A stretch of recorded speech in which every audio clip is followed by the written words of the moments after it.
Hey everybody, and Tony here with a review of Bellini's La Sonnambula, which I saw at the Deutsche Oper Berlin. The conductor was Stefan Cilias.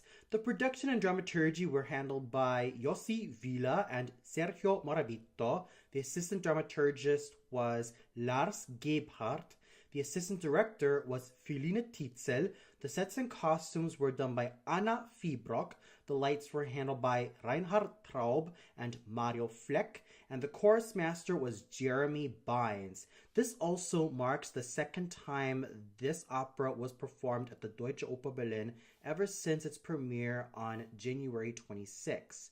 I was also very excited to catch this particular opera because of the star-studded cast headed by Venera Gimedieva and Jesus Leon as the lovers Amina and Elvino.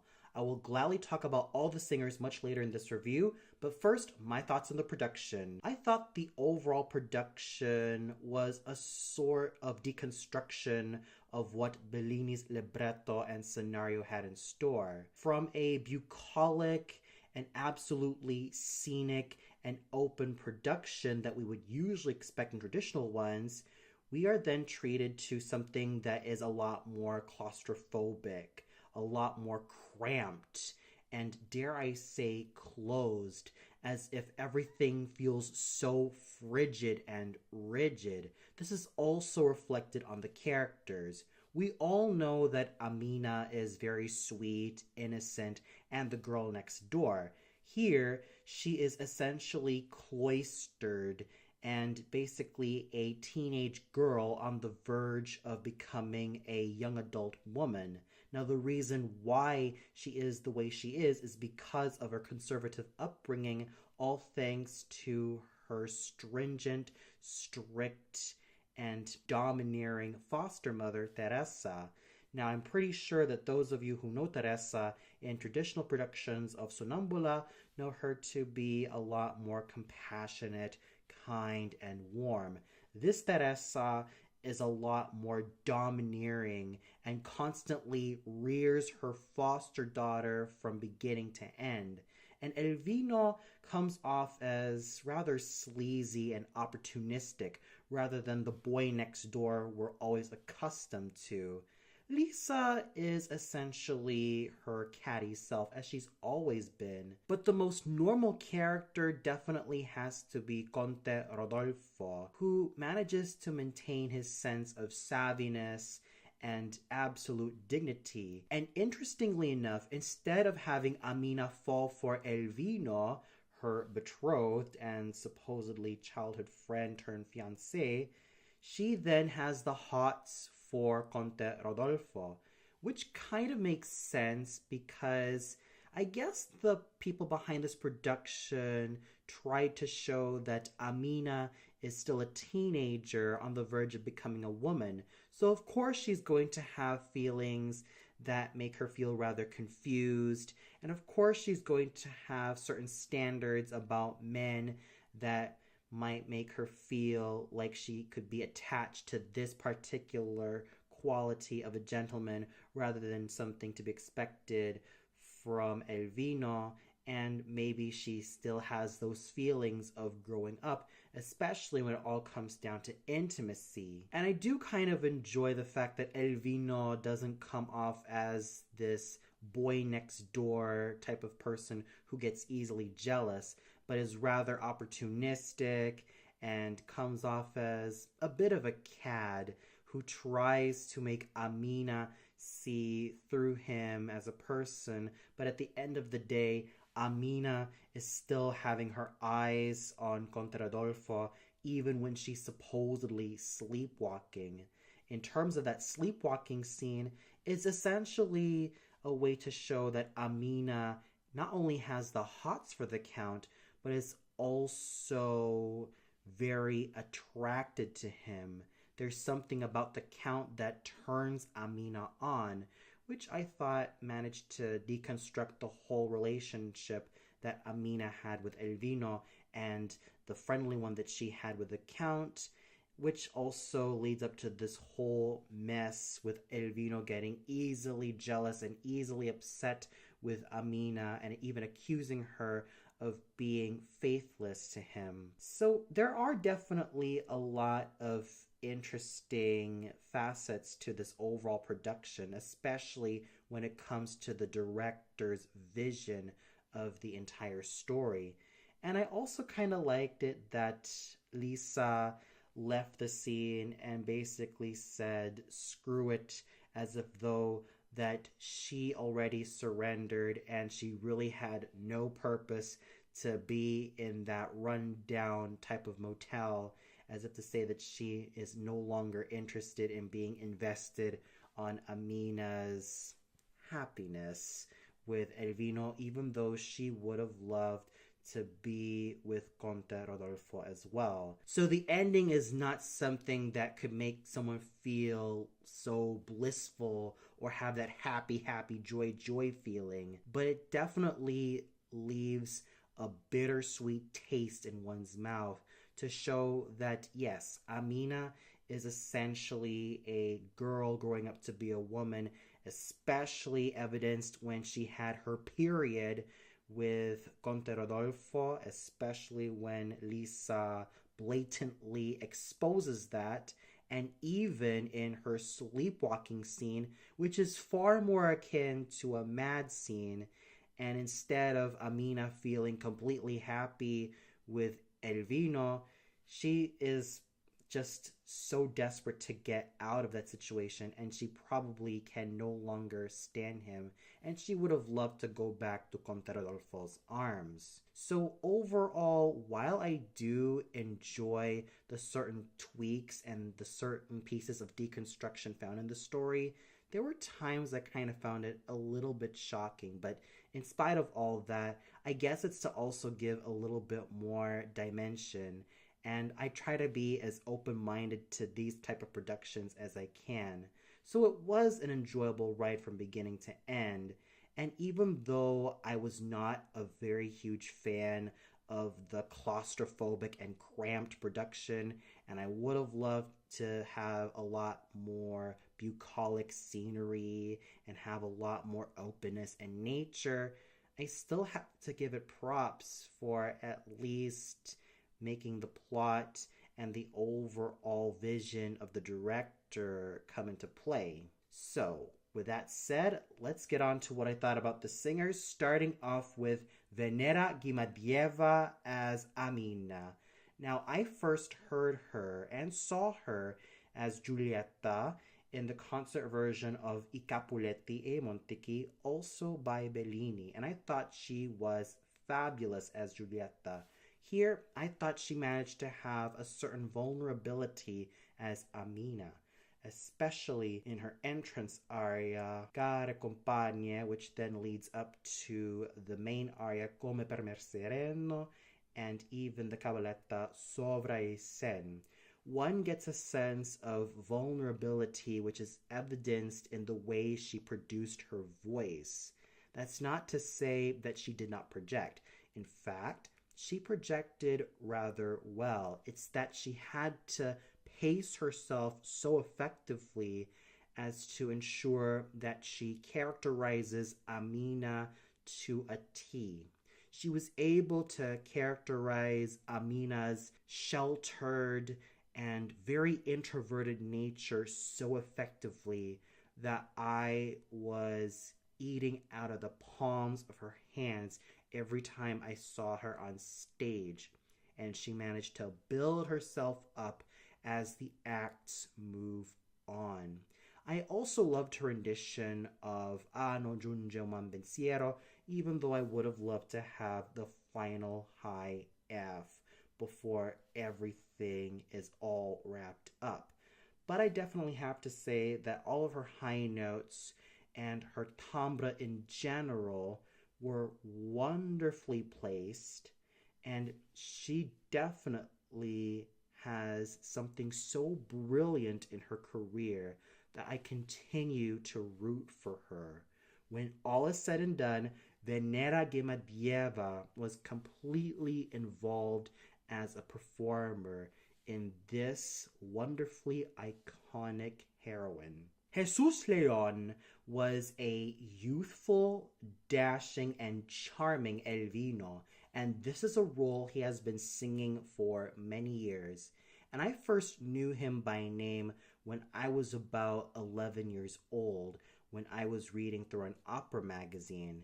And as time went on, I started to become a lot more curious about him, especially considering that this year he was going to sing one of his signature roles at the Deutsche Oper Berlin. I first heard him on YouTube and I thought that his voice was nice, and of course what made him stand out was his superb upper register. Those sentiments managed to hold up rather well, but I really have to say that what I see through this gentleman is that he is so full of passion, charm, virility, youthfulness, and so much enthusiasm that I was completely hooked with his performance. Yes, his voice is a little bit on the nasal side, but every time I hear his high notes, whether it be his C's or his D's or his D flats, I cannot help but be on the edge of my seat every time I hear him emit those notes. He had such superb placement. There was not one moment where I felt like there was something unsupported. In fact, he managed to do everything superbly. And for that, I give Senor Leon a lot of kudos for pulling this role off with a lot of charisma, charm, and so much vocal beauty.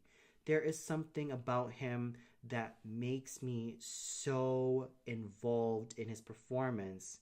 And it's all thanks to his charisma and his overall fine stage presence and his overall dedication in terms of bringing this character to life. Ante Yarkunitsa was a noble, tall, dark, and handsome Conte Rodolfo. At first, I was rather skeptical because I basically knew Signore Yarkunitsa in a lot of the basso profondo roles. Until I heard his performance as Conte Rodolfo, did my skepticism melt away. And he was able to use that incisive basso profondo voice superbly. He was able to make his voice carry throughout the orchestra, and he was able to have that incision in his voice, which he managed to pull off to the greatest of his abilities. He continues to be one of the finest bassos I have ever heard, and he as always managed to be as noble and handsome as he's always been, both vocally and dramatically. Helena Schneiderman was a gorgeous Teresa, and for someone who is in her mid-60s, her voice still had freshness, youth, and so much energy and charisma that I was practically amazed. This woman managed to have such a career full of longevity that it's completely evidenced in the way she was able to continue to produce such golden tones. I was completely amazed by how she was able to characterize Teresa. On the one hand, she was able to characterize her domineering and overall matronly and even over-conservative manner when it came to rearing Amina. But on the other hand, I can also see her few moments of being human, especially when it came to Amina's final sleepwalking scene where she is trying to wake her up by dipping her cloth into some cold water to ensure that Amina is still conscious. I definitely loved those moments with Madame Schneiderman. She was able to do so much with this character, and it's also helped with the technique that she managed to preserve from beginning to end. This woman's career and everything about Madame Schneiderman certainly made her stand out in this character part. Alexandra Hutton was the absolute standout in terms of performers as Lisa, the jealous innkeeper. She was able to be so delightfully over the top in this character, from her cattiness to her overall bitchiness and to her overall mean girl nature. She was able to make Lisa quite likable in her own way, even though she is sort of the antagonist of the opera. There is a certain charm that she managed to bring through Lisa, whether it is found in her silvery light lyric soprano voice or her excellent stage presence. These components certainly made her stand out wonderfully, and for that, I really have to salute Miss Hutton for everything that she continues to do as a superb light lyric soprano who specializes in all of these delicious soubrette soprano roles. So when all is said and done, Alexandra Hutton continues to shine like the brightest of stars in such a fine character part as Lisa. Andrew Harris as Alessio was virile and charming, as he's always been. He managed to bring in so much masculinity, so much virile charm, and so much vocal beauty to this character part that my eyes were practically glued on him from beginning to end. And Jörg Schörner managed to do a fine job with embodying the small part of the notary. And special kudos also has to go to Rebecca Shine for playing this rather portly woman who not only spies on Amina and Rodolfo, but also comes in to get her midnight snack. I don't know why this particular woman was added, but still, she was able to be kind of funny in her own way. So overall, the singing was absolutely fine all across the border. From veterans like Helena Schneiderman, who managed to do such great performing chops as Teresa, to even the main stars of Venera Gemebieva and Jesus Leon, whose virtuosity managed to be really peerless as the two lovers. Everyone contributed so handsomely to make this performance of Sonnambula stand out superbly.